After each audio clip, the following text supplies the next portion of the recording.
Welcome to Kenton's videos. Enjoy the video. You'll begin by confirming prerequisites. Confirm your dose per spray and scan ingredients for interactions with medications you take. Once done, sit or lie in a comfortable, upright position and lightly shake the bottle if instructed.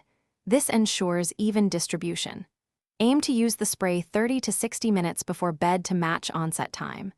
Make sure to avoid other sedatives and remove contact lenses. Then deliver the recommended number of sprays into the mouth or under the tongue, holding still for a few seconds to absorb. Now refine how the spray fits into your routine. Keep a short log of when you spray and how long until you fall asleep, then adjust timing in 10 to 15-minute increments to optimize effects.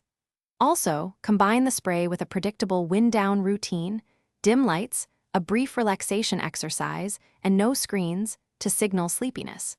Make sure to avoid caffeine or vigorous exercise in the hour before use. If you wake during the night, avoid redosing unless label permits. Instead, use composure techniques to return to sleep. Finish the process by storing the spray correctly and keeping a sleep log for at least 1 week to judge effectiveness. If you consistently don't get results, review dose and timing, check for interactions with other meds or alcohol, and consider discussing alternatives with your clinician. Make sure to follow label storage and expiry guidance.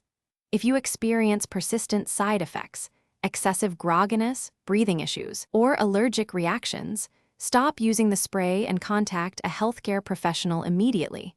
That single troubleshooting step prevents harm. Thanks for watching. Consider subscribing if we helped you.